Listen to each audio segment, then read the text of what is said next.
and I could see like hundreds of these like hairy zombie hands coming out from under the hospital bed to like get me. And I was like screaming, and my dad had to come and comfort me. And I was like, there's a monster under the bed. I was like in an altered state of consciousness completely, and just so terrified, hallucinating like crazy, and like a bit like, you know, this film Inception, where you're like coming in and out of reality. And like, I thought I had come back to reality, but no, it was still weird. Everything was still distorted and hellish and nightmarish. Join the journey, stay for a while. Hey guys, and welcome back to another episode of KohPhanCast, the official podcast of Phangan Island. And here we are, another Friday, another episode. Thank you so much for being here with me. And a moment of vulnerability. I have this thing on my neck, as you could probably see, or don't, I don't know. I had a cyst on the back of my forehead, and the doctor did what he had to do. Thank you, Mr. Doctor. And now we're all good. And for the next episode, you're not going to see a band-aid. So this is me being vulnerable, and vulnerability is a strength, not a weakness. Always remember that. Guys, this week with me, my good friend Alice. Alice is a fasting instructor. She's all around an amazing being about wellness, about coaching, about mental resilience, about energetic shifts. We talked about the heart, about the mind, about the connection to oneself, about hallucinating, about extreme sides of life. This conversation was beautiful. Guys, like this video, share it, subscribe to the channel, write in the comments what you thought about this conversation, and let's get into it. KohPhanCast. Enjoy the episode. Alice, thank you for being here with me. And thank you for the conversation before this, you know, like, usually I do try to keep it as natural as possible, to not meet my guests before and they are coming, and because I do trust myself to ask the right questions. But that was a lovely conversation. So first of all, thank you for this. And thank you for being here. And if you can, for the guys that doesn't know you, give me a little bit of introduction. Thank you. Thank you so much. It's a pleasure to be here. And so my name is Alice. There's so much to say about myself that I don't really know where to begin. But let's begin on KohPhangan, since it's KohPhanCast. So I've been on this island sort of mostly for the last 6 years now. And it's been such a beautiful, transformative time in my life. Like the person I was when I arrived 6 years ago and the person I am now. Wow. I've been through so many experiences, and this island has really supported my growth. And I really found my people here, and I found my purpose here. And it's a very magical place. So maybe we can begin, you know, discussing how maybe both of us got here, and definitely, let's do it. I'll start. I got here as a 22-year-old boy that doesn't know anything about himself, that is disconnected from everything that is natural. You know, nature wasn't like anything for me. And, you know, in Israel, when you're like 21, 22, that's approximately the point that you'll finish with the army. And now they told you to go have your little vacation out and then come back and go into the rat game, you know. Go find a job, go find a family, do something with yourself, die one day. And the moment my foot stepped here, I was like, whoa, I can be and do whatever I want. And like, that was something that wasn't really, you know, available for me before understanding that this perspective exists. Because I've seen the tattooed people playing frisbee on the beach, careless, doing whatever they want, the parties, Eden, guys bar, whatever. And then you're like, oh, I made everything and wanted everything to be one of those free spirits, to be able to be a part of a community that is helpful, that is uplifting, that is doing something more than just, you know, be there.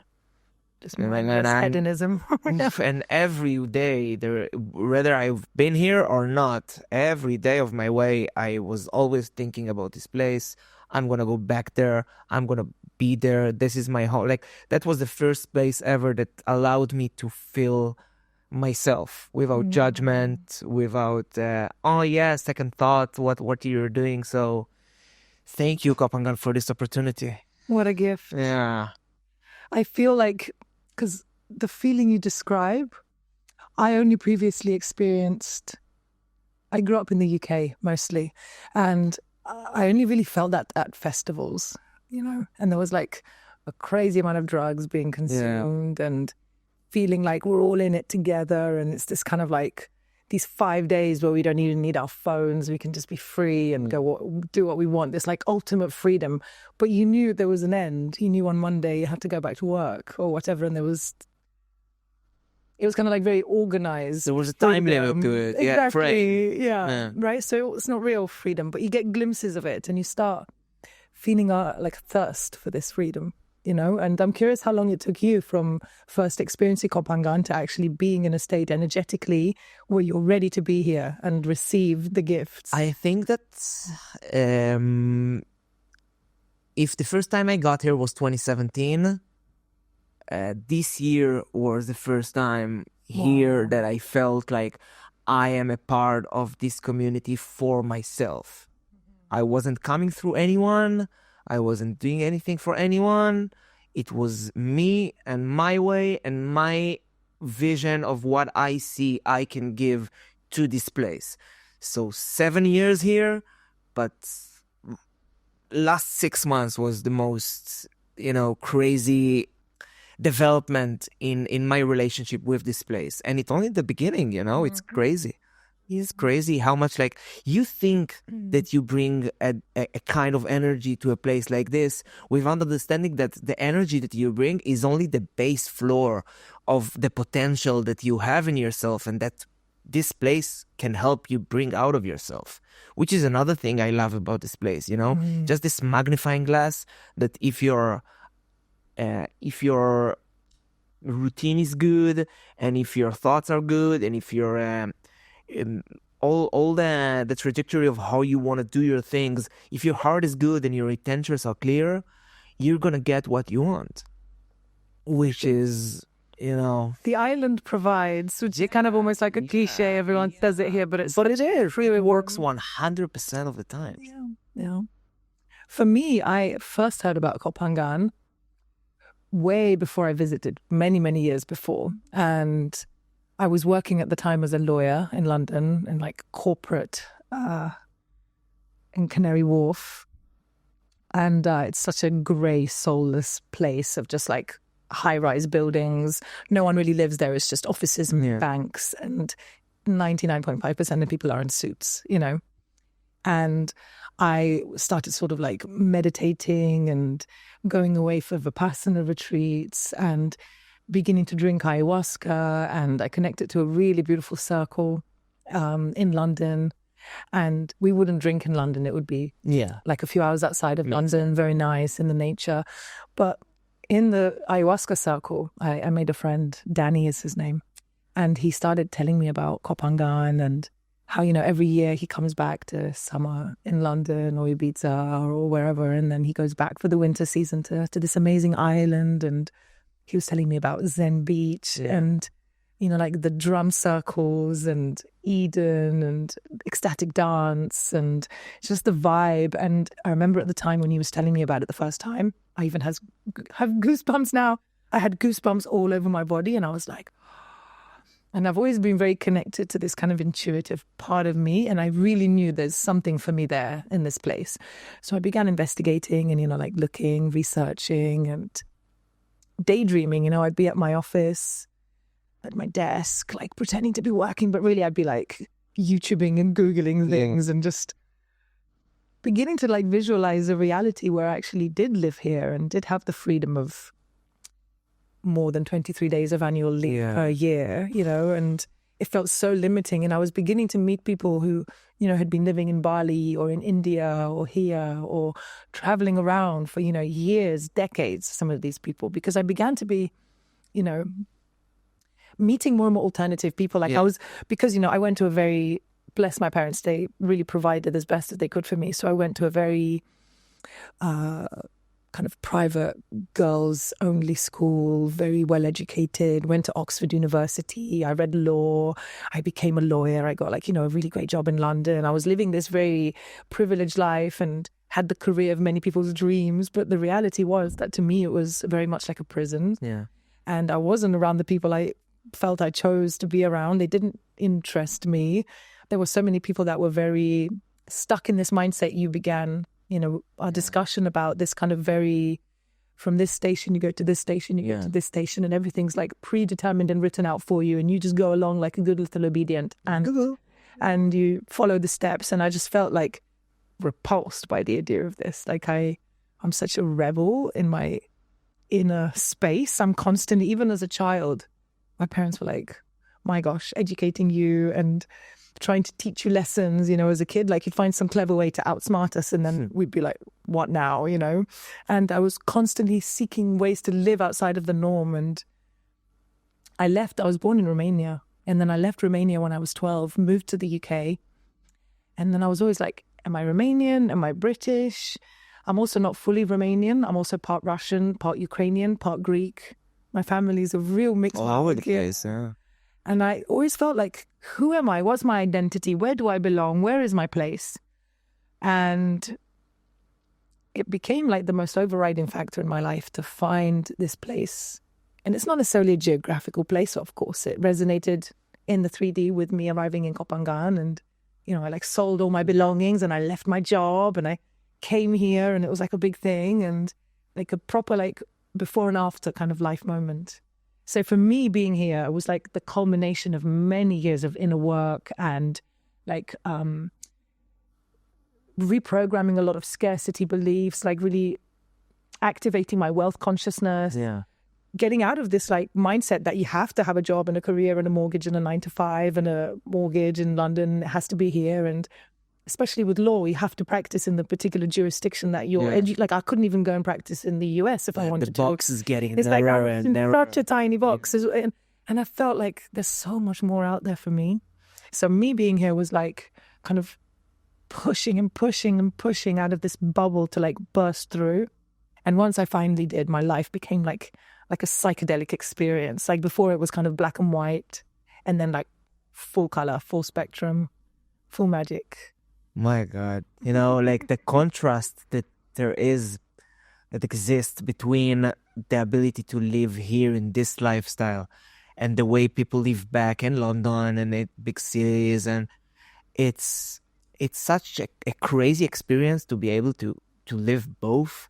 But then you understand that there's the benefits and, the pros and cons both for there and for here. Of course. Because at the end of the day, there's something about feeling home that I do feel home here for sure. But something about the programming, like you said, we need to unlearn a lot of things, coming to new places. How does it feel for you? You've been here like 6 years. Mostly because my parents, about 15, maybe more now, years ago, relocated to Malaysia. So they've been long-term residents in Kuala Lumpur. And they were here in Southeast Asia before I was. And I don't really have that many ties to the UK. I've got my British passport, but we sold our house in the UK. Even my parents are not residents there anymore. I've got friends there, but really it feels like my life is here in Southeast Asia. Last summer, so not the summer just gone, 18 months ago, let's say, I left KohPhangan and I went to Europe, and it was my first time in more than 5 years leaving Southeast Asia. Like I'd only been in Bali or India or Malaysia or Cambodia. It's a shift of energy. For sure. And I feel so at home here, so welcomed by the locals, so like I've so integrated in the culture. I feel like KohPhangan's a little village. I drive around on my scooter and people are like, beep, beep, waving around, like constantly seeing people I recognize, spontaneously bumping into friends at ecstatic dance or at sunset. You don't need to make plans necessarily. You don't need to control reality so much. It's kind of like a festival where you just go around and you bump into people, serendipitously, and magic unfolds without planning. I'm going to go for a side point for the residents of KohPhangan. You don't need to make plans, but if you do make plans, keep them up. For sure. Yeah. There's also you chose to make a plan, stick with it. It's your credentials. I agree. Like we said just before we hit record, it's like, I'm all or nothing when it comes to things. Like I'm either going to make no plan and I'm going to just not even look at my phone all day. Yeah. Sorry, not sorry. Yeah. Or I said something's going to happen, something is going to happen, you know? At the end of the day, I truly believe that, we need to respect ourselves. I don't want anyone to look at me and say, oh, that's the guy that doesn't fulfill his word or saying he's going to do something and not do it. No. Integrity is so magnetic, so attractive. Definitely. It's one of my main pillars in life that I use to kind of orient myself. If I'm ever in lack of clarity, if I'm ever questioning a decision or shall I be in this relationship, it always comes down to this. Like, am I in integrity to myself, to my highest cognitions about the nature of reality, about my purpose here, about who I am as a loving, compassionate being? Yeah. And then how do I act from this space, you know? And so let's dive a little bit into you talked about the ceremonies and the circle that you found out. And were you always like in this clear point of clearness between you and yourself?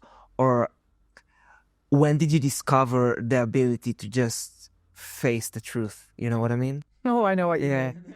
It's an ongoing process. Yeah. You know, on a daily basis, I'm still finding ways in which I'm like, oh, there's a truth I've been hiding my head in the sand like an ostrich and pretending it doesn't exist, you know, but the truths get more and more subtle, more and more comical, less and less serious. Yeah. And when we're ignoring things like being in a career that is not fulfilling us, being in a relationship that is unsafe or abusive or toxic or whatever, and like ignoring these big things, your life's an absolute mess. But the more you begin to work with and acknowledge the parts of yourself that are acting from a place of fear or scarcity and allowing things that perhaps a person that had love for themselves and respect for themselves wouldn't allow, and then beginning to operate more and more, you know, from that space.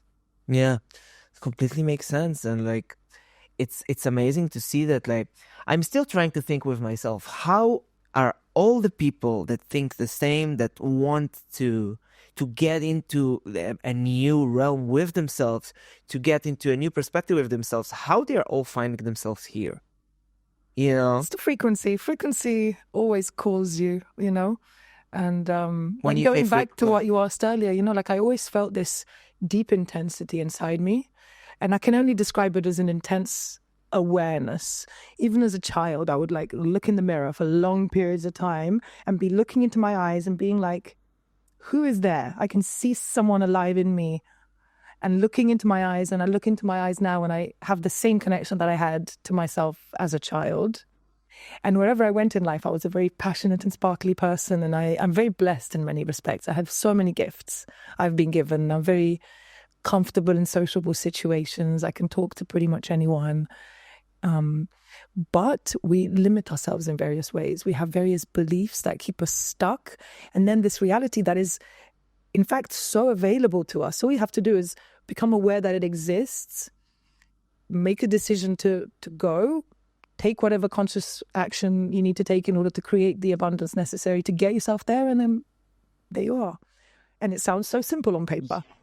But each of these steps, my God, you know, like even the simple thing of being extremely addicted to my salary. Like I was earning a very cushy legal salary, but like every month I was spending exorbitant amounts of money on pointless hedonistic things and just wasted so much money on essentially like comforting myself in my spare time from the torment that was my ongoing daily job. And when I was off work, I was like, let's go. And there was almost like a completely different part of me that would come out and just like spend money like crazy. And that part of me was continuing to feel the imprisonment of the part of me that was continually suffering.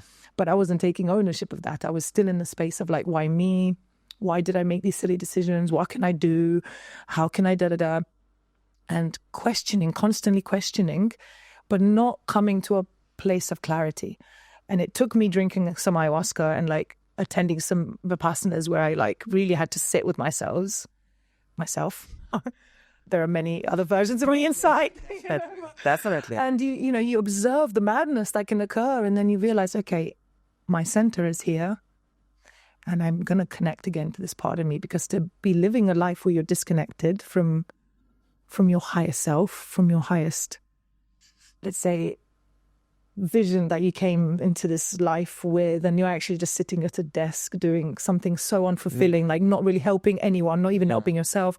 and then like finding a way to liberate yourself out of that. But it has to come from within. Yeah, and the celery thing that you're talking about, like it's like a way to silence what you really think. You want, okay, I'm gonna get paid a lot of money in exchange of me betraying what I want to do, in exchange of me being, allowing myself to be in the extreme sides of things, because there's a spectrum to anything. And like we talked before, we can choose to be balanced on this spectrum, or choose to half the time spend on the desk, super close, super narrow vision, and then feel the need to go to the exact extreme opposite, just to feel something, just to make up for the lack of feelings that you have while you're working. Then you need to get to an extra level of feeling when you're not working, just to make up for all this vicious cycle. You constantly have to reward yourself because you're constantly where you don't want to be. Yeah. So you're constantly having to self-soothe in various ways, whether it's shopping or eating or partying or drugs sex. You remember the day, all those addictive things that like it's on the way just to fuel this I don't know even how to call it, like this illusion of I'm in control.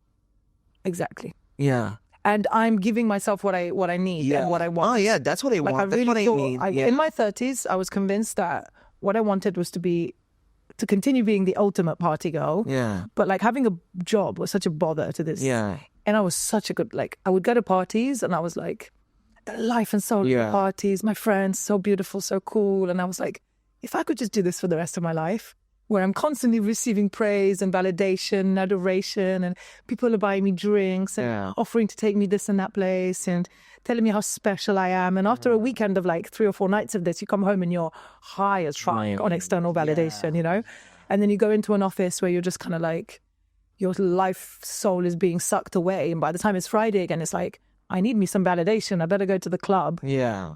And I realized when I disconnected from that, when I completely stopped drinking, when I left my job, where I stopped, like for more than 10 years, I didn't take any substances of any sort, barely any alcohol, long periods of zero alcohol. And I would only be taking, like shamanic plant medicines, mushrooms, peyote, smoking weed, ayahuasca, whatever. But stayed well away from the clubs and that whole vibe. Didn't go to festivals for more than 10 years.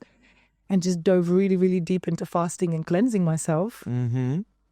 And it took me a really long time. I would say approximately, let's say 3 or 4 months to like detox from the dopamine addiction and the serotonin and all the kind of validation and you get from being in that context. And people really like praising external things about you. Wow, you're so beautiful. Wow, your skin's so soft. Wow, wow. But it's all very external. Is like no so one's much, seeing my real. No one's connected to me at a deep level. That's what I was craving for. The kind of connections that on Phangan. Yeah. You can meet someone at a sunset. 10 minutes later, you're like having a deep conversation. That's like, wow, I've got goosebumps. Feels like I've met you before. And this I wasn't getting, even though I was meeting hundreds of new people a week and at parties with thousands of people.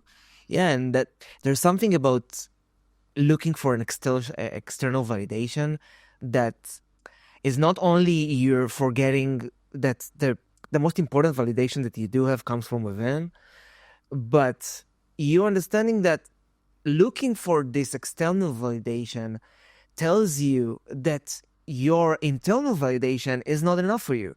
So you're like straight away sending a message to your body, to your soul, to your internal organs, like, I don't really care about you because I want others to care about me. Yeah. I don't need to care about myself. And we abandon ourselves. Yes, and when you external validation. Yeah, exactly. And when you tell yourself, I don't care about myself, your body will tell you back, okay, so I don't care about you as well, man. Mm-hmm. Like, that's a two-way street. You don't want to come here, I'm not going to be there for you. And then emotional problems become physical. The mind and the body truly are one. Yeah. And let's get into the fasting. Like, how did you even discover this idea? So because I was a lawyer at the time and I'm not sure if you're into human design, but I'm a 1-3 and 1, the first line is investigator. And I'm just like such an investigator. I'm so curious about things. And what happened was I started doing these Vipassana retreats and I did 2 of them. And the first one that I did was in 2013 and I had no intention of becoming vegan. In fact, I was I was brought up in Eastern Europe. We have such an obsession with meat. Everything was animal products. And like, I used to really judge vegans and people who were plant-based. I thought there was something deranged or attention-seeking about them. I didn't really understand it. And I went there more for the intention of kind of curing. I had this sort of existential loneliness that I'd felt since I was a child. And it became obvious to me that I'm masking this with drugs and alcohol and other people's attention. And I knew like it was time to kind of start taking some responsibility for that. And when I first heard about Vipassana meditation, I was in my yoga changing room.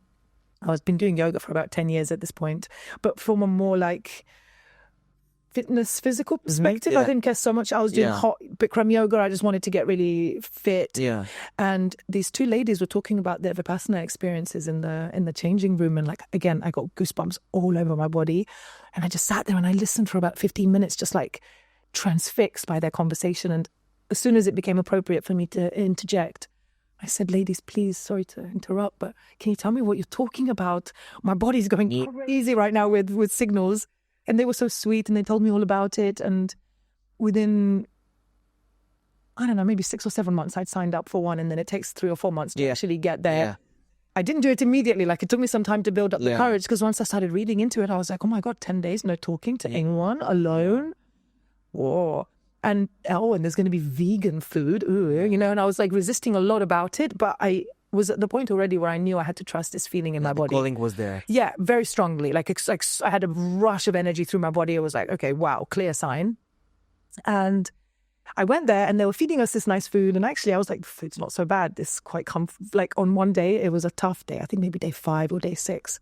And they created like a full Sunday roast with Yorkshire pudding and nut roast, like a really classic British, like with gravy, roast potatoes. It's called, it's in Herefordshire in the UK. In the UK, yeah. I was going to say it's called Deepa Bhavan, but I think that's the one in Koh Samui. Anyway, no, it doesn't matter. Just center in the UK. UK. Quality of food sound too. Yeah. I've done Vipassana in Nepal, and I don't think I've ate for the entire week. So I understand.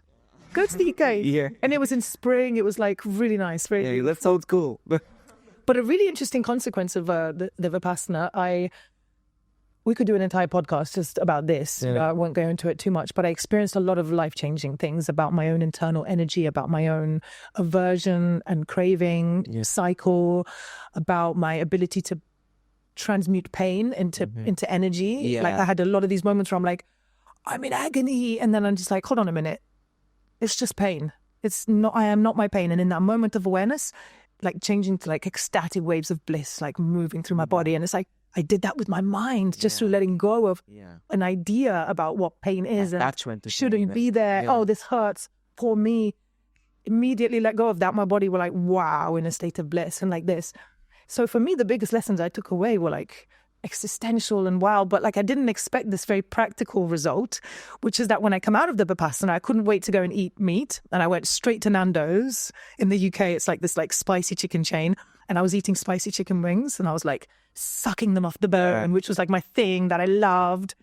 And I was doing it and I'm like, something's different. Yeah. Something's changed. It doesn't feel the same. What? Yeah. And over the coming months, I became more and more like, I would look down at the food. I'm like, it's animal parts. And I almost resented it because I'm like, oh, I don't want to stop eating meat. But by the following January, so the Vipassana was in March. By the following January, I started a 30-day vegan challenge in January. And I felt so good, so calm, so peaceful. And I signed up to do another Vipassana in March of that year. And the experience that I had, having only been vegan for a few months, wow. Yeah. So much more sensitive to energy inside my body. And before, like my mood would be very up and down. And I realized how much of that was to do with the energy in the meat, like the adrenaline, the whatever's in the meat. And I felt much more calm and everything was great. I even began to kind of lose a bit of cellulite and was looking more toned. However, after about 3 or 4 months, I started to get really bad breakouts on my skin. I'm talking like every morning I'd wake up and have like 100 whiteheads and 100 blackheads, new ones that needed to be squeezed before I went to work. And then I'd go to work looking like a crazy mess. And it was embarrassing. I had to like wear crazy amounts of makeup. I started feeling like embarrassed to leave the house. And this went on for a few weeks and I didn't understand what was happening. I was in a state of panic, but I knew it was something to do with my diet. I had an intuitive feeling. So I just started researching on the internet, like I'm having skin problems. I'm recently vegan. What should I do? Something like this. Yeah. And very quickly, water fasting came up. And I read a bit about it in some Facebook groups and some people recommended some books. And I ordered 3 or 4 books. And one of them, which really changed my life, a book that I would highly recommend to anybody who's curious about this. It's called The Science and Fine Art of Fasting by Herbert Shelton. And this book blew my mind. It's amazing. And then I started reading lots of Arnold Ehret. I can recommend lots of other amazing books. But the book recommended like water fasting with water enemas, with distilled water enemas and distilled water fasting. And I was like, I'm going to do it. I felt very empowered. And I did 10 days. I'd never fasted a day, but I did 10 days. I took 10 days off work. And I thought it was going to be really tough. It wasn't. I felt so light. I felt so like spiritually connected. I felt really playful. I felt so relieved. And I was so grateful to not be at work. I was like, it was a sunny summer London day. I was just chilling like on the roof terrace of my house. And I was like, this is the life. I'm only working so I can buy food, so I can eat. But here I am, I'm not eating and I'm feeling better than I've ever felt. And everyone tells you it's going to be torment, it's going to be torture. Obviously, I had food cravings. Obviously, sometimes my stomach hurt. Until some point. But like, it's only physical stuff that passes. It's symptoms that come and go. The overall feeling was one of wowness. And after 10 days, my skin problems completely went away. I had incredible skin. They never came back. And a bunch of other things resolved. Like I'd had this really weird pain since I was a teenager. The doctors had diagnosed it as tennis elbow. And I'd had a few years of tennis lessons, but nowhere near enough to be having tennis elbow. Yeah, come on. And what it was just uric acid deposits in a particular part of my body because I was eating a very acidic diet. I was drinking insane amounts of alcohol, partying every weekend. Yeah. My body was feeling various pains and aches. And this thing that I'd had, and it would get like worse in the winter time or if there was a storm. I was like an old woman, And this thing completely went away and never returned. And like this various other things I noticed on my body healing and I began to realize. Like aligning. Yeah. Something is happening. And everywhere I went, people were like, Alice, you look amazing. You look incredible. What's your energy? What's changed about you? I was like, I've just done a bit of fasting. That was it. And then I carried on. I did the following year. And by this point, I didn't even need to take time off work because I was so efficient at fasting and I was really into it. And I realized I can just sit at my desk. It's not difficult to water fast and do a bit of work. And then the following year, I discovered dry fasting. And that's when I really like hit the ground running in terms of like shifting things physically and metaphysically. So there must be some kind of rules for a dry fasting, right? Because of course, with great power comes great responsibility. Bro, you're not drinking, you're not eating, like photosynthesis. Like, what are you doing over there? The body has amazing powers that we have been very deeply conditioned to be ignorant about. But we all know it. If you cut your arm, if you burn yourself, the body immediately starts the healing and regeneration process. And when you're fasting, the body's like essentially on nature's operating table, where like whatever needs to be dealt with at the highest priority gets dealt with first. And like this, the body begins to repair things in a very divinely intelligent way.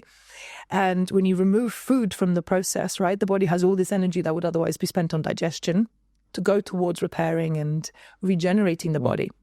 But a dry fast is like completely next level because the body can go a very long time without water, without food, but without water, not so much. And it all depends, the length of time without water that you can go for, it depends on the level of your internal hydration. And the more you're internally hydrated, the longer you can dry fast and have very few symptoms, essentially. But what's happening at the internal level is that when you water fast, your kidneys are constantly processing water. Your liver's processing toxins, whatever's happening in the body. Your bladder's also working. When you're not taking on any liquids, a huge aspect of your detoxification process, which is the kidneys and the adrenal complex, the bladder, completely go into a sort of break.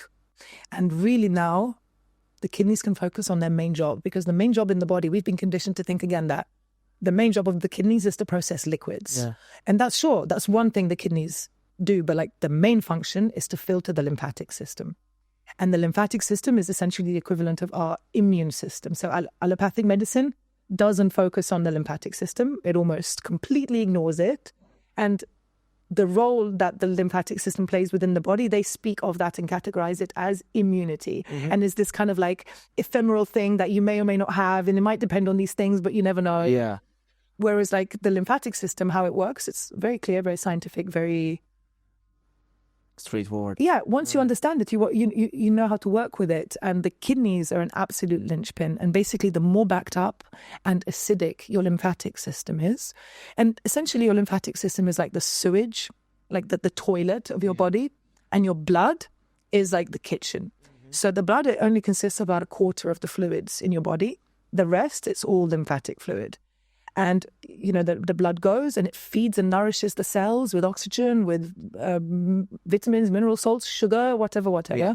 And then whatever is excreted by the body goes into the lymphatic system and is eliminated via the lymph nodes. But the kidneys are the driving force behind all of this.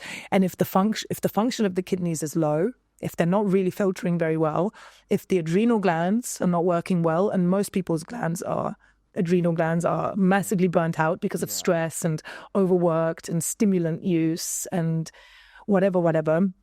And you're in a system where the body begins to really back up. And for a lot of people, this is where chronic disease begins. Yeah, start drawing up. And dry fasting is the most beneficial thing you can do for the kidneys because they don't need to filter any liquids and can just begin filtering the lymphatic system and working through this backlog of acidity that's built up in the body and is creating, you know, like parasitic infestations or toxic canals in the bowels or whatever it might be, you know. So the root cause essentially of all disease at the physical level is acidity. Yeah.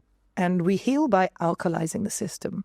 And there's nothing more alkalizing than a dry fast once you begin to rehydrate the body. Because once you're in a dry fast process, it's an acidic process of burning up of autophagy. And your body's like a furnace. And it's very common that you go into a fever when you're dry fasting. And it's not something to be feared. It's not something to medicate. It's something almost to expect, to be grateful for when it arrives and you're sweating it out. And they say that depending on the temperature where you're practicing your fast, dry fasting is between 3 and 5 times more effective than water fasting. Oh, wow. And like, while you dry fast, while you're not drinking and not eating and not nothing, what are you doing? You're just sitting there, you're meditating. What, for you specifically, in your experience, what did you do while, you know, how did I like to really be in a flow state and not have anything planned, no to-do lists whatsoever, and be very much spontaneous. And it really varies different days. Like the first few days, it's pretty much symptom-free. I can go about my life. I'm just kind of in preparation mode. But I do very little talking, obviously, because you eliminate water through the breath. Yeah. I'm spending a lot of time stretching, self-massaging my feet, my hands, my neck, my head. Yeah. I do like various lymphatic activations like Paida. I don't know if you know Paida. It means slapping. It comes from traditional Chinese medicine, and you're literally just slapping different parts of your body, often like lymphatic points. I even have like one of these lymphatic... cool. Spanking hand things made of silicone, and you can like really go for it, and it really stimulates movement. I'm jumping on my rebounder. I'm doing pranayama, lots of anuloma viloma, which really kind of keeps me balanced. And listening to audiobooks, like beautiful high vibe spiritual books, poetry. I read and write. I journal a lot. I'm not super talented in terms of art, but I love creating sacred geometry and like doodling about and doing different things and just like playing like a child, not having any outcome. Do you have any tests before doing it and after, like physically, like blood tests and things like that? Yeah, I've done all sorts of tests in the past, but really once I was here on KohPhangan, I just kind of was a bit like, I don't need to prove anything to anyone, but I'm going to be going for some tests. Now, you know, I went through some health process earlier this year, so I'm now much more mindful of my bloods and my readings. But just to finish what we were saying earlier about there being various risks associated with dry fasting, because I feel it's so important to emphasize this. It must be practiced correctly.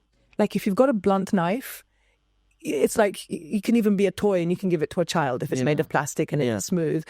If you have a knife that, or like even a samurai sword or some insane sashimi knife that like some high-end chef is using, you have to be so careful with that tool because it's precise. You know exactly what to do with it, but like you better not miss your finger because the finger. And like this, people do die from dry fasting. And what's happening is their internal release of toxicity is greater than what the body is able to release and eliminate via the organs of eliminations. Their colon's blocked, they're not doing enemas, their kidneys are not filtering, their lungs are full of mucus and fluid and they're not eliminating properly, the skin's blocked, right? And perishing. The person ends up basically like drowning in their own filth. And it's because they're trying to do too much too quickly.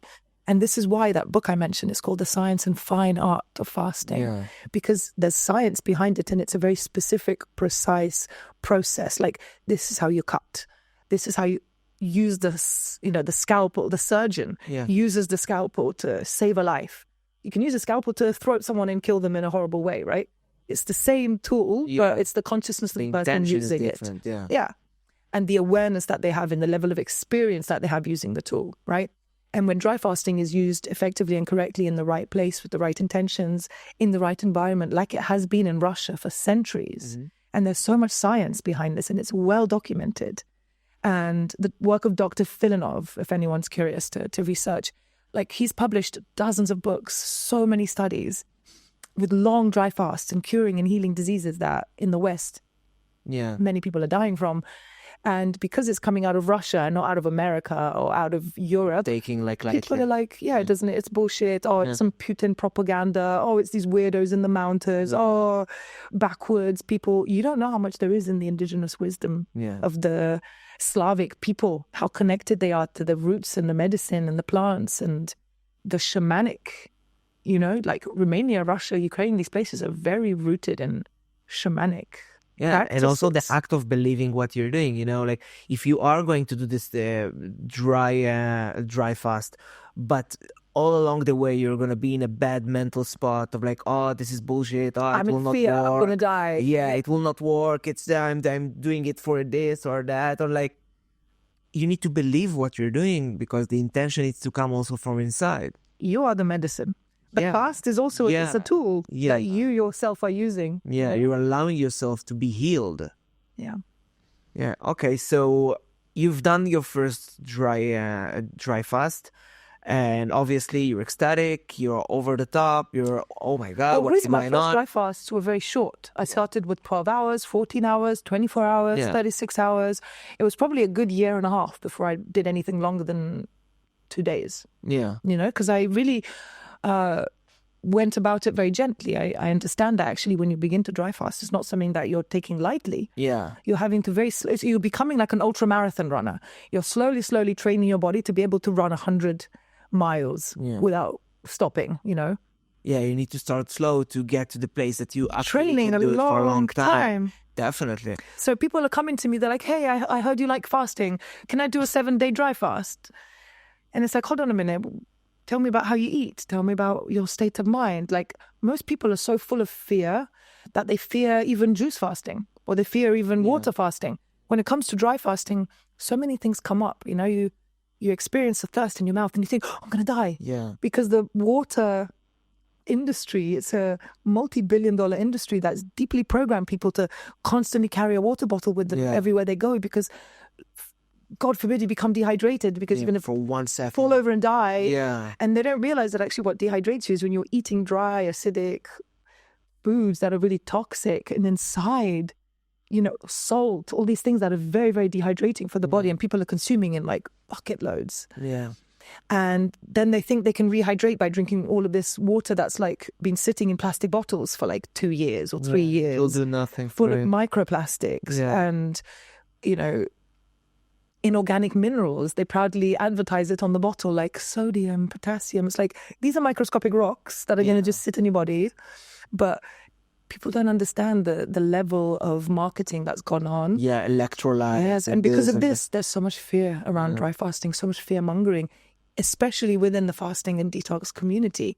And these are the people who you'd think would have transmuted fear within themselves in this respect and would not, especially people who don't have experience. You know, there's a lot of water fasting experts who are like demonizing dry fasting, never tried a day in their life. But they're convinced because of what they know that that is bad and wrong and you shouldn't do it. And many people are being turned away from this incredibly powerful medicine because of fear. Yeah. So when you're doing those 12 hours fasting, and like these days they call it like intermittent fasting and things like that, which also has, like, I've done it for maybe like a year plus, like limiting my eating schedule for, let's say, until from around 12 a.m. to 8 p.m. is my window of eating, and all the rest of the time I'm fasting. It was probably the most amazing period of my life, for sure. Was intermittent fasting always like a thing, or because I can feel myself like hearing about this only last couple of years? For those within the community, you know, detox, fruitarianism, raw veganism, all of these people, there's a lot of books that circulate around, you know, like I mentioned earlier, Arnold Ehret's. There's a great book called Man's Higher Consciousness. And people are reading it and you begin to learn about fasting and about these different ways that we're interacting with light, with water, with electromagnetic energy, with our thoughts, like this. And the amazing thing is that you can then take it away. And it doesn't have to even be fasting from food, fasting from water. You can begin to fast from all things that are harmful and damaging and taking you away from yourself. You can start doing a dopamine fast, etc. I feel like I've slightly lost your question and forgot, and I've gone on a tangent. I lost the question as well. It's all it was just the name of the intermittent, because intermittent fasting. People tend to follow things when there's a grandiose name being put across them. Oh, there's a thing called intermittent fasting now. What is this? So when and they it's have become very popular, right? It's trending now, right? Whereas before, like anyone who like removes obstruction in their body and starts connecting to their body and starts being more present begins to understand that density is not a good thing when it comes to like wishing to connect to source, to higher self, to higher abilities to create consciously. It's like all the masters along the years have intuitively discovered fasting. It's not something you need to read about in a book or to find in a hashtag. It's something that the body reveals. And the less you need, the less you eat, the less the body needs. The more you fast, the more efficient the body becomes, the less you need to eat. So this idea of you need to eat 3 meals a day, breakfast is the most important meal of the day, make sure you have sausages and protein and eggs and fat and carbohydrate and orange juice all together. The pyramid of foods, like... Come on. And it's like such nonsense. And the reality is that breakfast is the most damaging food that you can be. Like your most important organs, your kidneys, your liver, they're really working at like between 8 and 11 a.m. They're doing some of the most important work according to the body's circadian rhythm, you know? And that's the most important time to not be putting all sorts of dense foods into your body, and it becomes intuitive. Suddenly 3 eggs, 4 sausages, you know, like tea, milk, and you're basically just blocking your entire day like that. Yes, and a lot of people, unless and until you have an experience of lightness, of stillness, of being totally equanimous, like, and this is, I would say, the greatest benefit of dry fasting, because even when you're water fasting, you can put liquids in you can somehow fill yourself with something to change your state. You can drink 3 liters and have a really full belly and sit there like right? With dry fasting, there's nothing you can put inside your body, nothing that separates. There's nothing you can consume. That's, you know, sometimes I would smell essential oils, but like it's exceptionally subtle experience. You're not eating anything to change your state. And the whole process, you know, you asked earlier, like, what is it you do? I'm constantly practicing being okay with what is. I'm constantly in okay, like whatever's happening, okay. I accept, I allow, I don't resist. I'm not exactly a personal thing that you need to deal with the pain. Just let it be. So whenever you're in a deep, long fast state, where dry fast, water fast, juice fasting, whatever, you get into this state of connection to yourself and flow. And it's very magical, very profound. Like I've learned so much about my ability to deal with discomfort, physical discomfort, mental discomfort, because it's very difficult to have a story or a thought that comes up like, whoa, my heart is beating like crazy. Yeah. And I know the detox coach part of me, that's, sort of sits there and says, it's okay. It's old drugs, toxins being eliminated through the system. You've experienced this countless times now. Breathe, allow, release. Or I can start freaking out. Oh, it could mean this, it could mean that, da-da-da. And you go down a whole like catastrophic potentiality, mind fuckery outcome. Yeah. And you wind yourself up into a state of panic and overwhelm. Yeah. And really what you need is just to come back to I am safe, I am well, I've chosen this. Just to understand the fact that like dealing with comfortness, with uncomfortness, you will have to be inside the discomfort. Exactly. To heal it or to deal with it or to look at it. And people try to like look at discomfort from outside and deal with it. You have more here if you want. Thank you. It's very delicious, this water, by the way. I told you. Hi, Bunny. Here, everyone. So being able to look at discomfort and let yourself experience it is the only way to go from the other side. Thank you. Oh yeah, does it? It's the only way to deal with it. And the more you deal with this discomfort, you can let yourself just, now I'm familiar with this feeling and now everything is good. Mm-hmm. Because the panic that you talk about, that the constant ego side of things that tell you, I'm gonna die, I can't do this. Yeah. Mm-hmm. That's too much. Yeah. Enough. I'm not used to it. But yeah, again, going back to what we got taught, you need to eat 3 times a day and you need to do this, and at any given moment you need to hydrate yourself, and it's such this unlearning path of us as humans that we need to make a conscious decisions on what is working for us and what's not. And okay, so we went through the dry fast. And at what point do you get to this place of like, I gotta put it out? People gotta know about this. I did my first 7-day dry fast back in 2017, I think. And up until this point, I'd only done like up to 3 days. Yeah. That was my longest. So I went from 3 days to 7 days. But I'd done so much practice with intermittent dry fasting. Like I'd been doing a minimum, I would say 14 hours, sometimes 16, 18 hours a day, dry fasting every day for like years. And I did this, and at the time I had no intention, obviously, of like becoming a fasting coach, whatever. I was just posting on Facebook about this exciting thing in my life, and I did it more for me like as a way of keeping myself accountable, to make sure I actually do it. So I announced it on Facebook. Everyone, I'm doing this. It's a 7-day dry fast. These are my intentions. This is why I'm doing it. A little disclaimer about my health. Don't worry, all good. Wish me the best, you know? And the response that I got from people was black and white, Lots of people like, wow, how interesting, how exciting. I didn't even know this was possible. Tell me more.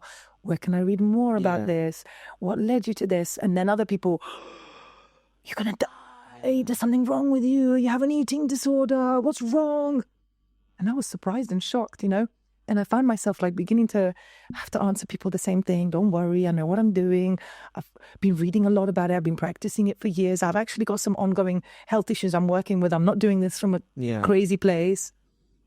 And after a while, I was like, you know what? I'm just going to create a little Facebook group, and I'm just going to like start creating one post and then just tagging different people who are asking the same questions, so I don't have to be like answering the same all the time. Writing, rewriting. Yeah, and then people would ask more questions, and I started recording videos, and I didn't think about it. I just left it as an open group, and then people kept adding their friends, and within a couple of months, the group had like 1,000 members. Yeah. And suddenly I'm like, what's happening? And people were like, I want to dry fast. I want to do this.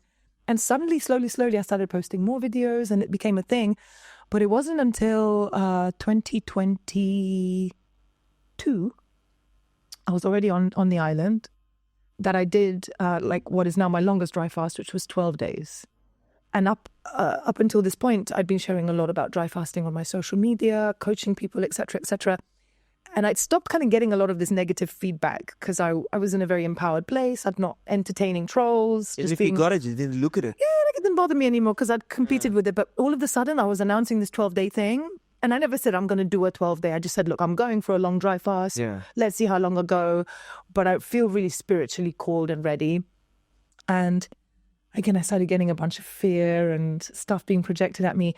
And also loads of new connections and people really resonating with this. And so many people feeling inspired by my journey. And for me, 12 days was very challenging in many respects, right? But still like, compared to other things I've been through in my life, it's really not that bad. And the benefit that you gain from this, not just physically, emotionally, spiritually, in terms of like your backbone, your ability to just like be with that discomfort, to be comfortable in the discomfort. Yes. To be able to transmute suffering into grace. Like that is amazing. Like, and I realized, you know what? Some people are never going to get it. I'm not here to convince them. It's not yours to look at the comments and like, you know, judge yourself based on what they say. It's their story. And still to this day, I get so many accusations levied at me that I've got eating disorders. And you've met me, you know, in real life. Like I'm very tall and in pictures I can look like super skinny. People don't understand I'm tall. Like, and I eat everything I choose. I have no restriction. People think like, poor you, you can't eat this. You limit yourself. But your sad little life where you can't go there. And I'm like, I choose to go or not go places. Everything is a choice. And if I had a desire to eat meat, I would do it. Yeah. Because I believe in myself and in my intuition.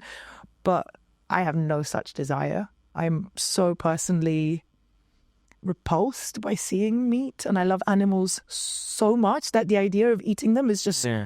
Like people, like they often ask me, like, yeah, but how do you resist? You know, like, how do you not? And I'm like, do you ever feel tempted to eat your cat or your dog? People are like, are you crazy? And I'm like, it's literally like that for me when I see a chicken or a pig or a cow. Yeah, but honestly, the thing that people do when you tell them what you are up to, and then they feel this obligation to like take all their life decisions and go with, but wouldn't you be like tempted to do this or to eat that? And like, bro, we don't have the same values. I don't have. Why do you have to question something? Like, if someone tells me like I'm not eating animals, you know, and like, good for you, beautiful, because it triggers people. There's a part of them deep down that feels some shame and some guilt.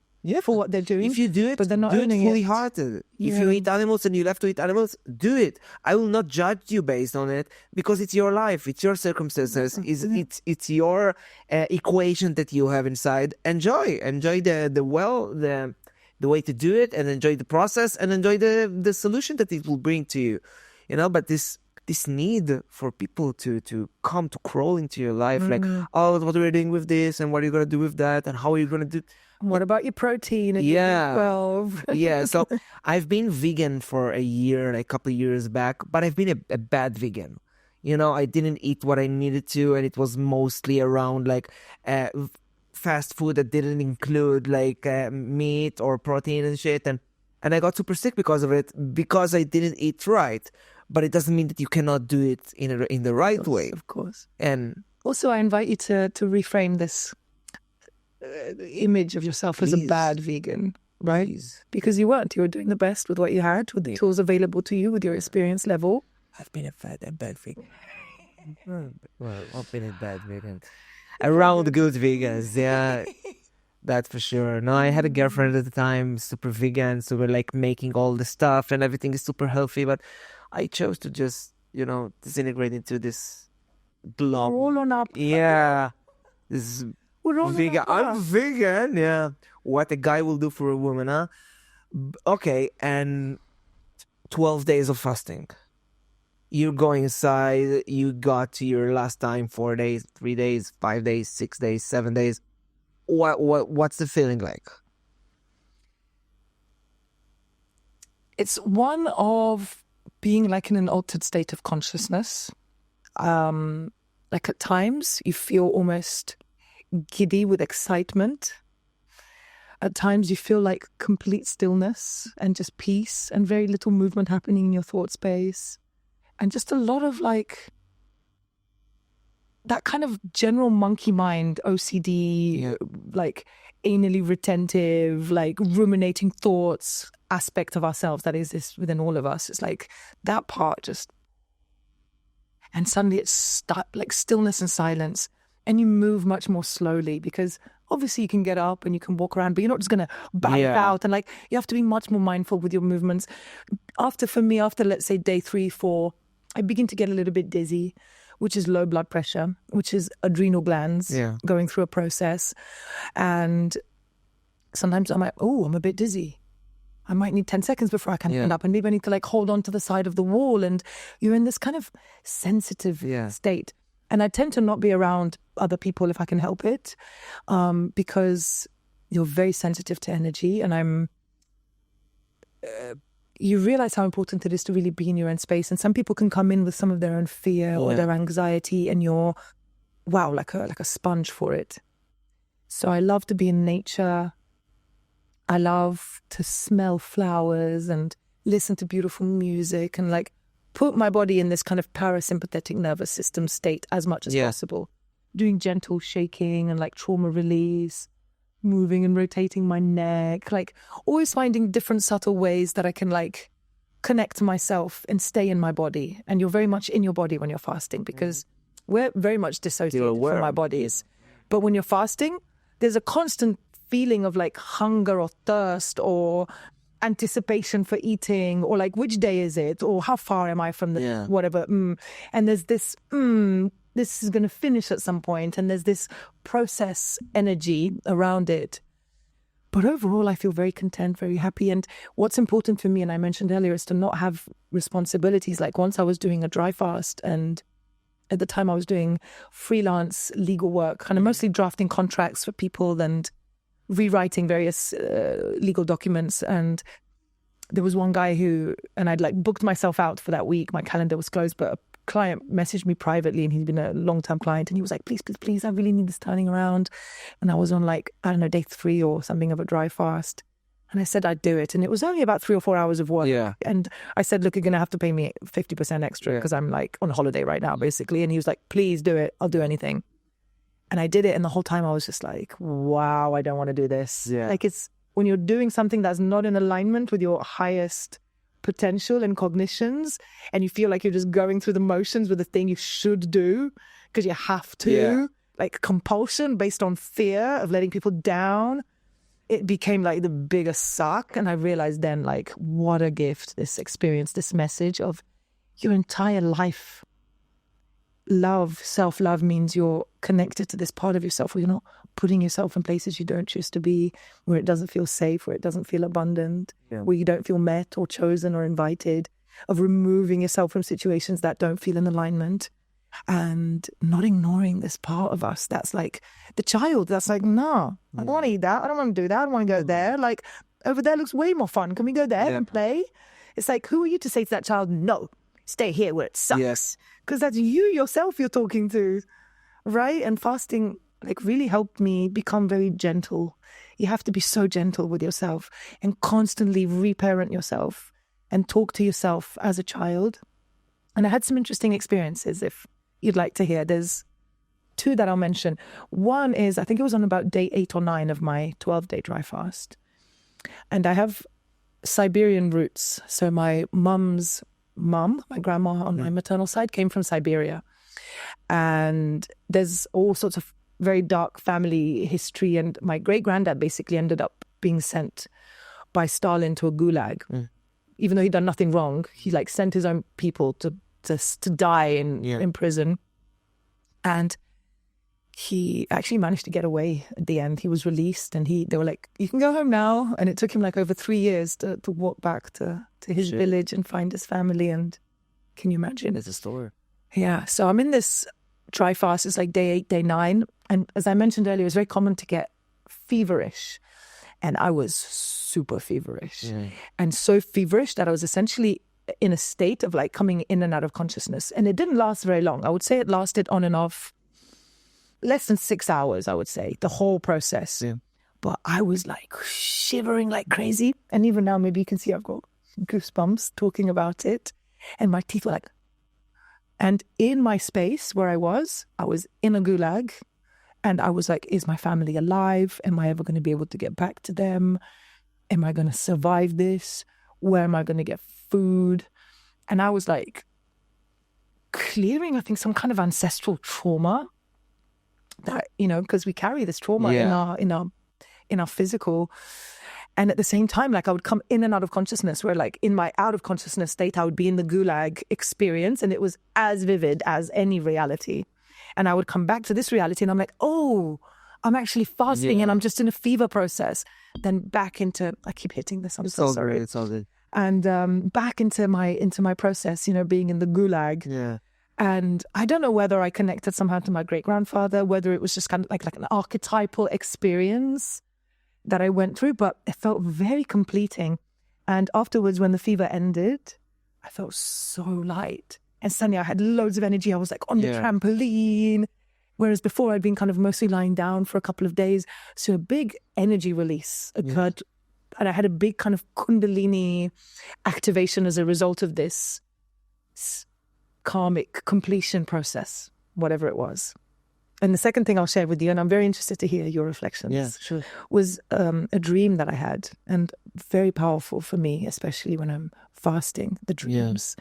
I was in this like insanely sacred space, like a marble floor, temple style, but there were like tens of thousands of beings and all different levels of like human, ethereal, half ethereal, big one, light one, this color, that frequency, this shape.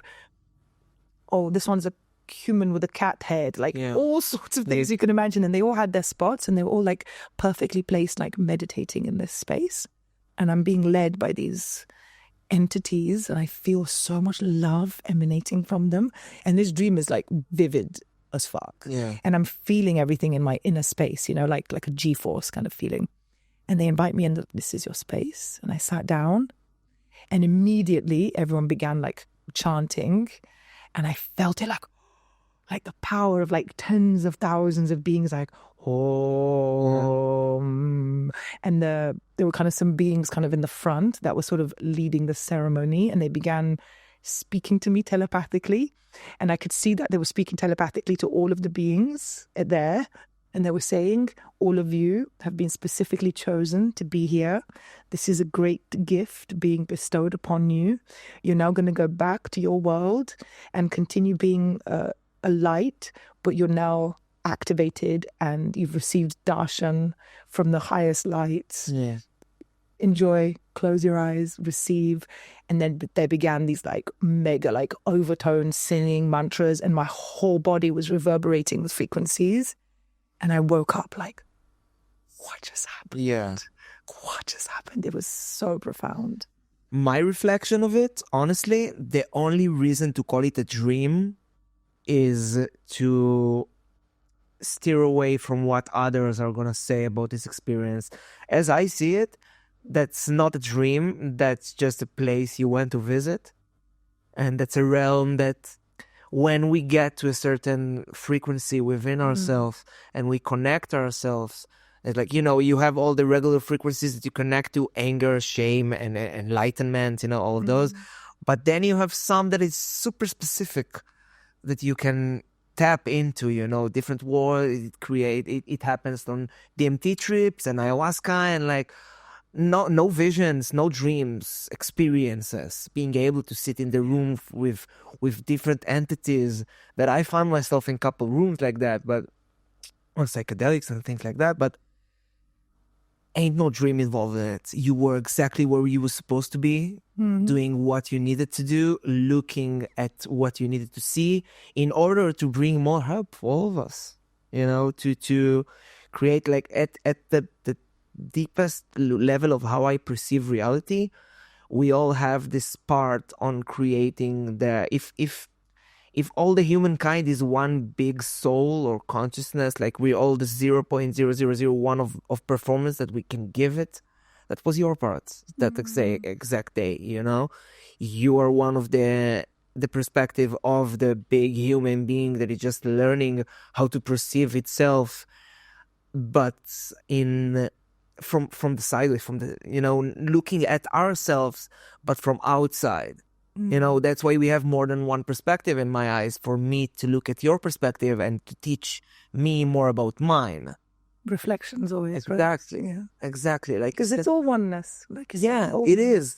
And it is. And like we talked before, only the moment everybody's going to look at each other's eyes and see themselves and understand that, like, what they can get from people and what they can give for people is the two sides of the same coin. Is without this exchange of energy that we can have to... The lonely wolf approach of people is so 2006.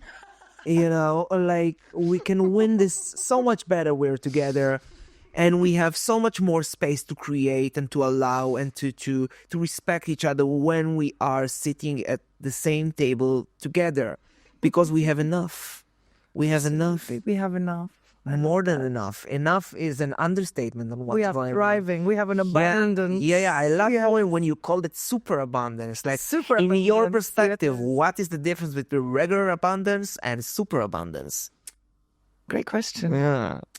Have you worked at all with the gene keys? No, I didn't. No. So I have so much to learn. Beautiful, huh? What a playground to learn it. Honestly, I'm the luckiest man alive, honestly. And that's the mindset. Yeah. Create that reality for you. Yeah.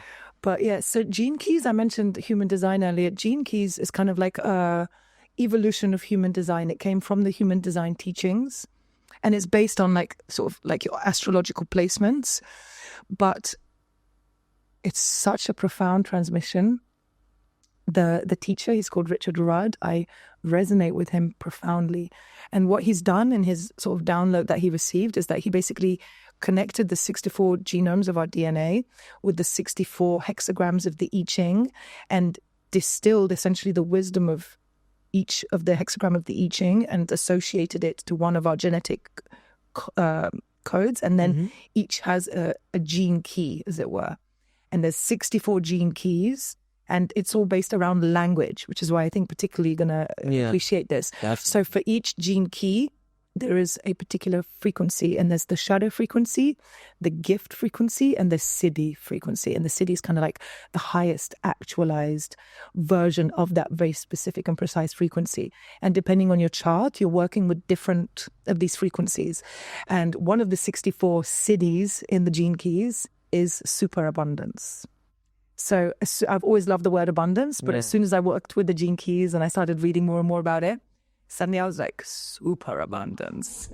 Yeah, that's the one. And, just to give you an example of some of the other words, it's like honor, majesty, quintessence, fluorescence. Like, these words are so beautiful. And then the journey from the shadow frequency, how it becomes transformed into the light, because all shadow contains within it the seed of light. And it's just for you to transform and go on this path with it. So this is why I said superabundance. It's me sort of referencing the gene keys, basically. Yeah. 9th day, crazy dream. Not a dream, but let's say crazy dream. I called it a dream, just so it's like relatable for people. And I also don't want to come across egoic, like I had a mystic. I met all the fucking bees. It could sound so egoic. And that's not my intention. And it happened in the dream space while I was in my bed, closing my eyes in the nighttime. Yeah. But it felt more real than most of my so-called real life experiences in the body whilst I'm so-called awake. Yeah, I'm completely there because I had experiences like that. So I can definitely understand that there are more realms that feel more real than reality itself. 100%. So it's so easy for me to just accept what you're saying because I've seen it with my own eyes. And you cannot actually see the truth. Nobody can speak the truth to you. You have to see it for yourself. You have to directly experience it. You have to see it for yourself. It cannot be told. You can have the idea of what the truth is, but until you see it with your own eyes, it's just another theory. It's only one reflection of the truth. Yeah. To experience truth in its fullness, it's got to be directly experienced. Yeah. And you mentioned earlier how this dream, this vision, whatever it is, it was kind of like a gift for the world because I'm sort of like without your perspective, a channel, let's say, for this. But really more importantly for me in that moment, because I didn't really sit there thinking like, oh, how will this impact the world? Yeah. It was me, my own process, my own experience. And the day before that, I had had a really, really scary nightmare. And the nightmare actually was telling me that somebody was in my life and they were toxic. And I so grateful that I experienced that dream. But I was a little bit dysregulated that day and I felt a little bit shaky. And I even considered breaking the fast. And I was very emotional. A lot of tears were coming. And that dream came for me as a gift at exactly the right time. And it could just all be a creation of my subconscious to give me the experience I need to keep going so that I don't give up too soon. Whatever's happening, I don't need to know where it's coming from. But like what mattered is how I felt. Yeah. What was my experience? My experience was you are chosen. You belong. Yeah. There is a place for you specifically. This is your place. Someone made it and we've for saved you. it for you and we've brought you here and you are welcome. Yeah. And we're in this together and we're going to radiate and co-create so many loving frequencies that are going to be transmitted in so many dimensions across so many universes. And like I said, it's not like, oh, here is me sitting. Like there were tens of thousands of other beings taking part in this process, ceremony, whatever it was. And it felt like, for me, not like, yeah, you're the best. Like, because often, you know, I also doubt myself sometimes. I have insecurities. I'm like, can I do it? Yeah. Am I a bit delusional? Like, you start like listening to the naysayers and thinking like, maybe what they're saying is true. And you have a dream like that and you're immediately back in your truth, immediately back in your power. 100%. And, you know, just the fact that like, okay, you didn't sit there and say like, oh, this is going to affect the world and this and that. But from my perspective, there is absolutely no difference between you saying it's for yourself and you saying it's for the world, because the world is you externally. As we said before, as within. So it's exactly the same, you know, and you don't need to do this for the world because you need to do this for the inside part of the world, which is yourself. Yeah. So many people are on this change the world trip. Yeah. And some are like fanatical about it. Some people are killing and murdering women and children in the name of God. Yeah. You know what I mean?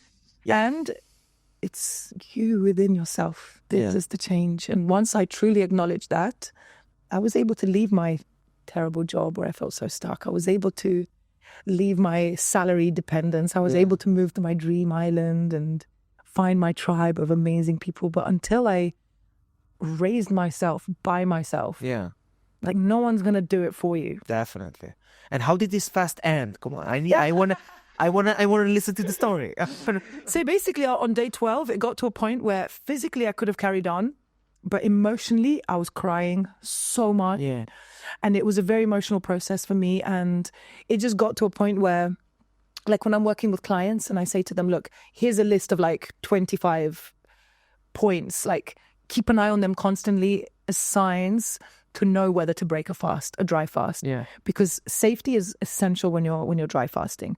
And I say to people, if you're not producing saliva, if there's no urine output, because you wouldn't believe it, like how much you're peeing. Like the body is constantly peeing. During my 12-day dry fast, I was peeing 2-3 times a day. Oh. Not much.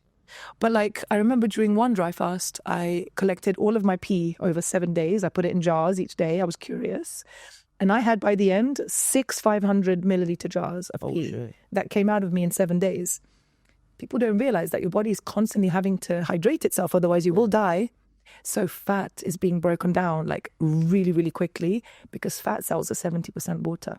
So like we're like camels, except our humps are kind of like on our hips, on our bums, on our bellies. And we begin to hydrate ourselves. And this is why dry fasting is like boom ting, because you're like having to hydrate yourself. So the body has to break down the fat, access the water. And the byproduct of this is that within fat is also stored toxicity, old medicines, whatever. And then all of this gets eliminated via the lymphatic system. The kidneys are online by virtue of not having fluids to deal with.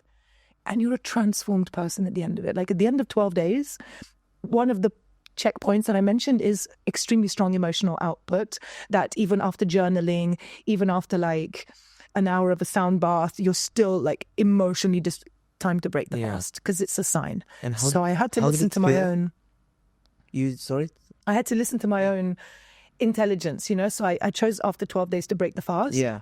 That and was the I goal. broke it on day 30. Yeah. I didn't really have a goal in mind. No, okay, I just could've went gone with it. I was hoping to go more. I was hoping 15 plus, right? But that was more my mind. Yeah. Like my body on day 12, I was like, I'm ready to break the dry fast. But I thought, you know what, I might as well sleep on it and then break it in the morning because there's no point breaking it in the night.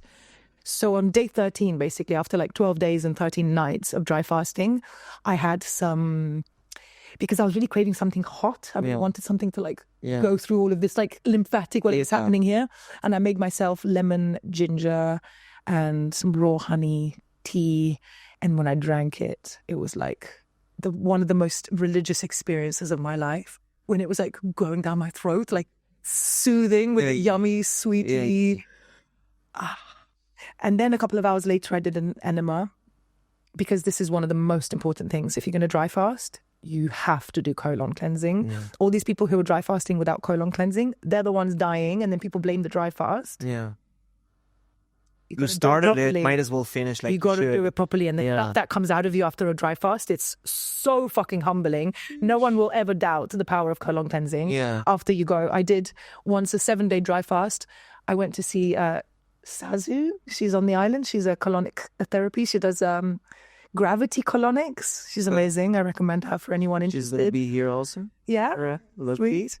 She's very interesting. She was in New York for a long time, like doing high-end colonic work. I want to talk to everybody. I love this. Yeah. And anyway, I came in after my 7-day dry fast and I broke it that morning with watermelon juice.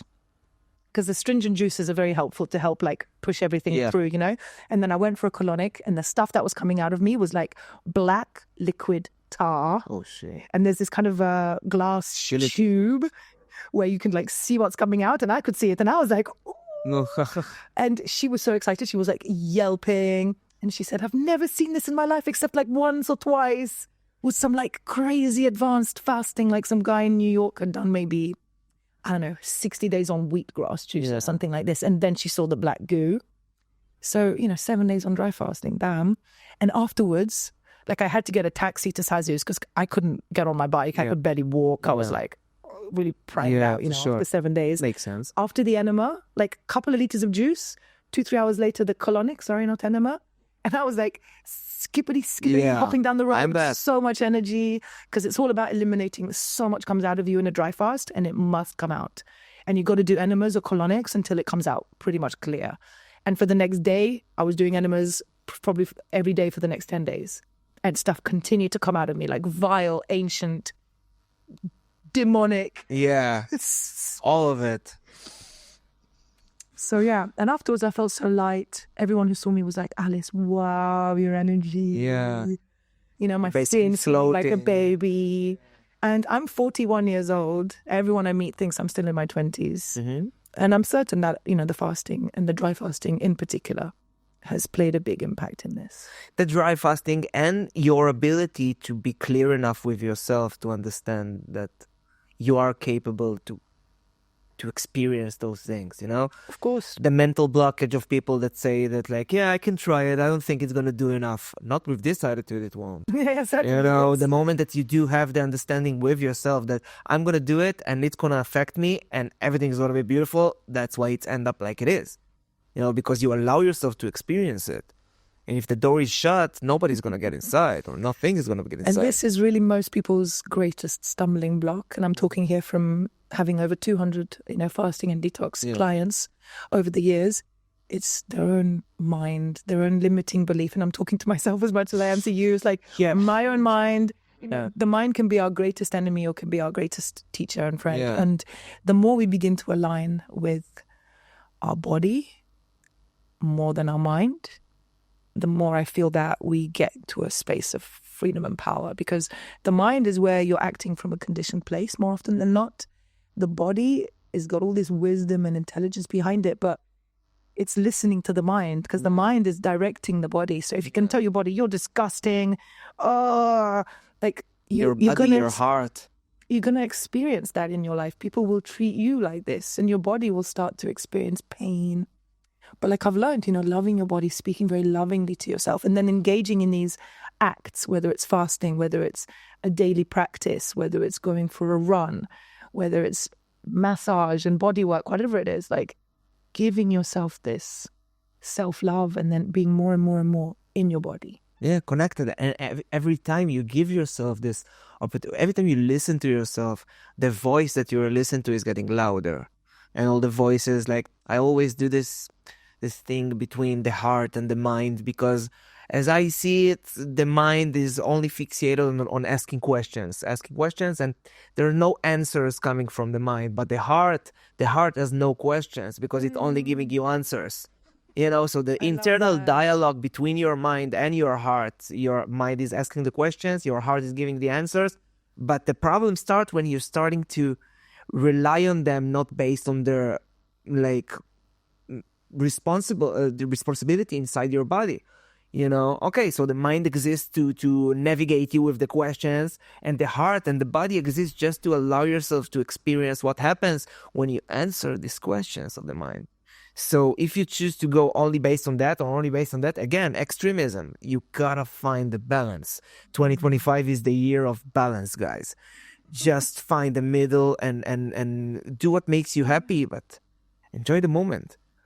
And a good story I heard from a mutual friend, Raquel, that you've been in a coma.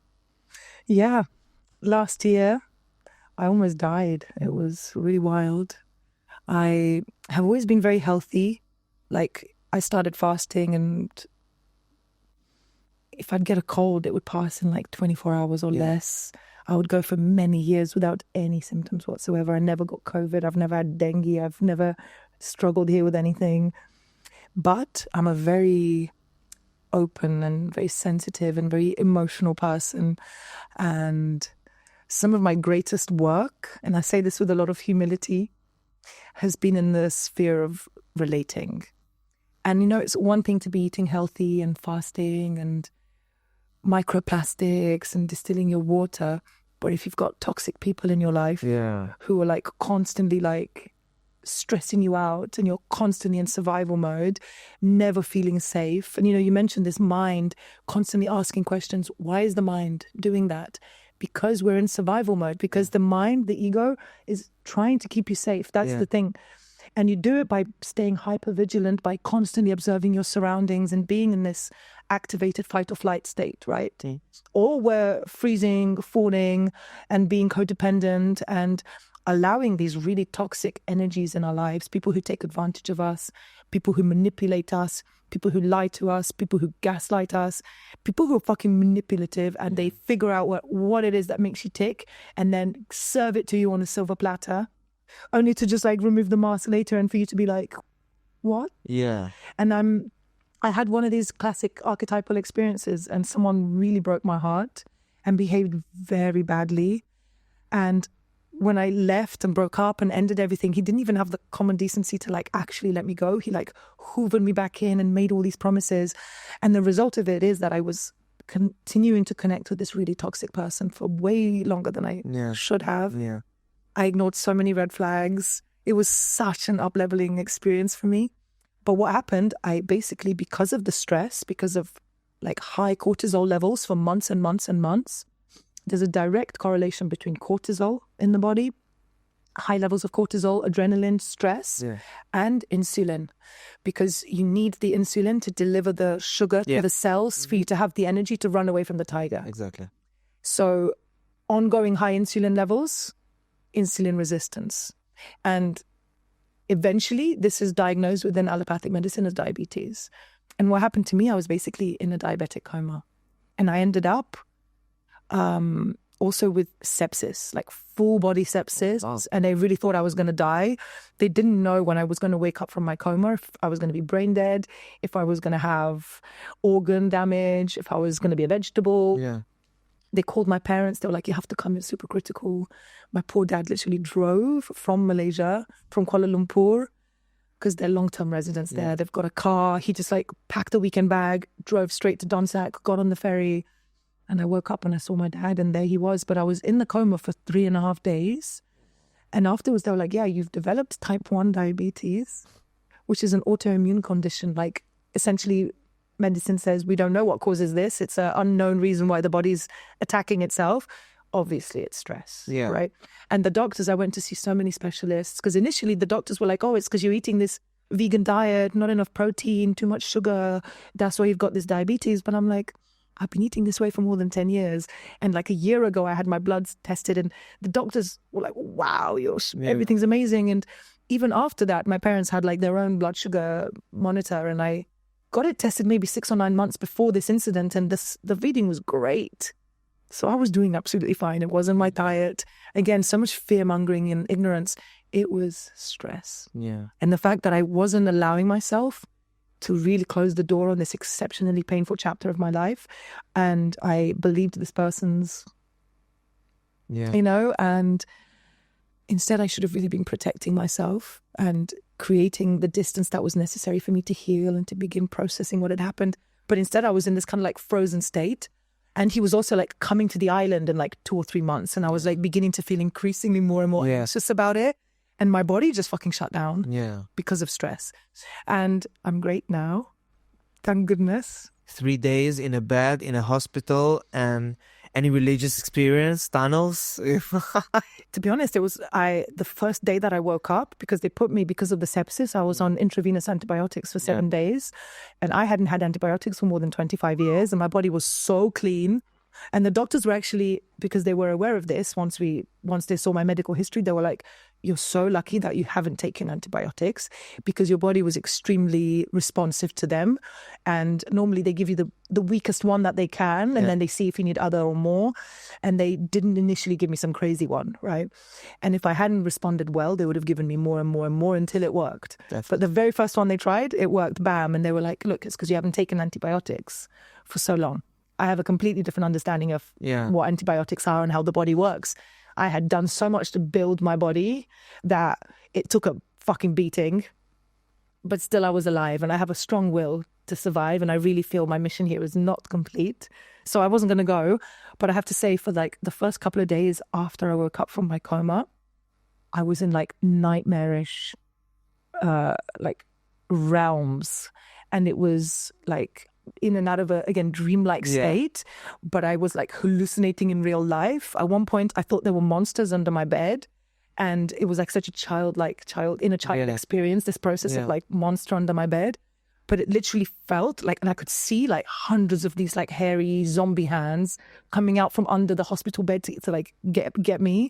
And I was like screaming, and my dad had to come and comfort me. And I was like, there's a monster under the bed. I was like, in an altered state of consciousness completely, and just so terrified, hallucinating like crazy, and like a bit like, you know, this film Inception, where you're like coming in and out of reality. And like, I thought I had come back to reality, but no, it was still weird. Everything was still distorted and hellish and nightmarish. And I was also in a room, because when you come out of the ICU, this hospital anyway, they're like, it's going to take like half a day or for the hospital room to be ready. My dad, bless him, paid for like a sea view room for me. Once I was up there, I was like, because in the room they put me in, there were people dying around me, like, oh yeah, for sure. And I was just like, you know, my nervous system was frazzled. It was such an intense experience. Sure. But like, I survived it, and I'm now healing this, you know, with fasting and detox and gentle fasting. I've done less than 36 hours dry fast. That's been the longest I've done since I've started healing this, you know, insulin resistance. Yeah, after you do 12, 13 days, at some point you're like, okay, working. I mean, I have no resistance to it, but like it requires space in your life. And my life right now is so full. I'm for sure going to do some fasting, and I'm really curious to see how it's going to impact my blood sugar readings. And I'm going to be having tests, you know, like every 3 months, every 6 months. And I'm really excited, you know, to be documenting this journey. And honestly, you have all the right reasons to first of all be proud of yourself, because I've looked around and I've seen so many testimonials of people that you've helped and perspective that you changed, and just the role that you are playing right now. And I think, you know, towards all your professional or like whatever personal way of going around, it's just beautiful to see, and it's so comforting that there are humans like you around here to you know, be the energy police, you know, to keep the right movement going, and then to keep the right mindset over there. And I wish you nothing but the best, and I know we can speak for like 10 more hours. I'm curious how long it's been now. Now it's an hour and a half. Wow. How time flies when you're having fun. Oh, well. I feel the joy, and what you said just now was so beautiful to receive. And It's all truth. thank you for seeing and feeling me. Definitely. Here to create more, guys. KohPhanCast. Join the journey, stay for a while.